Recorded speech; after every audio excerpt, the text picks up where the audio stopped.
అందరికీ నమస్కారం. Welcome back to our channel. Telangana ఈ పాస్ తెలంగాణ స్కాలర్షిప్ 2020కి సంబంధించి ఏదైతే ఆన్లైన్లో ఇక్కడ ఎస్సీ కేటగిరీ స్టూడెంట్స్ సంబంధించి ఇక్కడ స్కాలర్షిప్ రినివల్ ప్రాసెస్ ఏ విధంగా చేసుకోవాలో స్టెప్ బై స్టెప్ చూస్తాను ఈ వీడియో తరపు అన్నమాట. ఈ యొక్క 2020 సంవత్సరం ఇక్కడ ఎస్సీ కేటగిరీ స్టూడెంట్స్ సంబంధించి స్కాలర్షిప్ రినివల్ చేసుకునే విధానం అయితే చేంజ్ కావడం జరిగింది. కంప్లీట్లీ చేంజ్ అనమాట. ఇక్కడ మనకు కొత్త ప్రాసెస్ అయితే రావడం జరిగింది. కాబట్టి ఈ వీడియో తరపు నుంచి కంప్లీట్ గా మరి ఇక్కడ ఎస్సీ కేటగిరీ సంబంధించి ఇక్కడ రినివల్ అప్లికేషన్ ఏ విధంగా చేసుకోవాలి మీకు చెప్తా ఉంటాను. తప్పకుండా ప్రతి ఒక్క విద్యార్థి ముందుగా వీడియోకి అయితే లైక్ చేయండి, ఛానల్ ఇంకా సబ్స్క్రైబ్ చేసుకుని మీకు ఈ విధంగానే కంప్లీట్ గైడెన్స్ అయితే వస్తూ ఉంటాయి మన ఛానల్ తరపు నుంచి.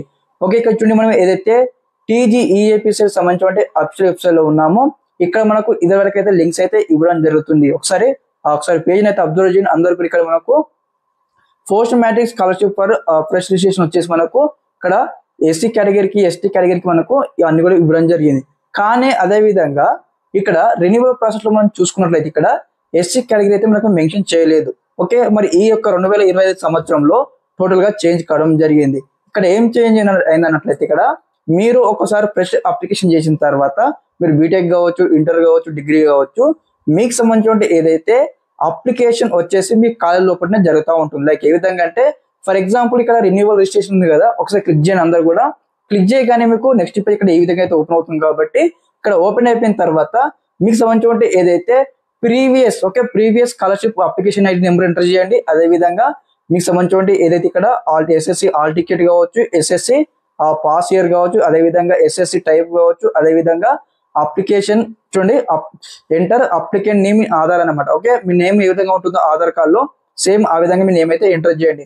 ఎంటర్ చేసిన తర్వాత మీకు ఏం వస్తుంది అన్నట్టు ఇక్కడ చూడండి, ఇక్కడ ఆప్షన్ వచ్చేసి ఇక్కడ ఆటో రిన్యూవల్ ప్రాసెస్ అని ఇక్కడ వస్తుంది అనమాట.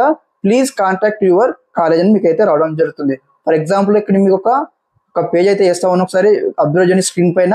ఇట్లా మీకు కూడా రావడం జరుగుతుంది. కాబట్టి మీరు అందరూ అనమాట మీ ఎస్సీ కేటగిరీ స్టూడెంట్స్ అందరూ వచ్చేసి మీ కాలేజ్ లోపల ఇక్కడ మీకు స్కాలర్షిప్ సంబంధించి రిన్యూవల్ ప్రాసెస్ అయితే ఆటోమేటిక్ గా జరుగుతుంది. కాబట్టి మీరు అందరూ ఏం చేయాలి, ఇక్కడ మీరు వచ్చేసి మీకు సంబంధించి కాలేజ్ లోపల అడ్మిషన్ డిపార్ట్మెంట్ లోకి వెళ్ళేసి సార్ ఇక్కడ ఏదైతే ఆటో రిన్యూవల్ ప్రాసెస్ కోసం వచ్చినాము, ఇక్కడ మరి ఎస్సీ కేటగిరీ కింద అప్లికేబుల్ ఉన్నామని మీరు స్టెప్ బై స్టెప్ అయితే వరకు చెప్పగానే మీకు సంబంధించి ఏదైతే auto renewal scholarship auto renewal process అయితే స్టెప్ బై స్టెప్ అయితే కంప్లీట్ చేయడం జరుగుతుంది. కంప్లీట్ చేసిన తర్వాత మీకు అక్కడ రిన్యూవల్ చేసినట్లు కాలేజ్ లోపల రిన్యూవల్ చేసినట్లు మీకు సంబంధించి ఏదైతే ఫామ్స్ అయితే ఇవ్వడం జరుగుతుంది. కాబట్టి ప్రతి ఒక్క విద్యార్థి ఇంకెవరికైనా యొక్క ఇన్ఫర్మేషన్ లేకపోతే వెంటనే అందరికి షేర్ చేయండి. చాలా ఇంపార్టెంట్ వీడియో. అదే విధంగా ఇదేనమాట ఇక్కడ ఎస్సీ కేటగిరీ స్టూడెంట్స్ సంబంధించి స్కాలర్షిప్ రిన్యూవల్ చేసుకునే ప్రాసెస్. ఓకే, ఇదేనమాట information. Okay, thanks for watching this video. జై హింద్.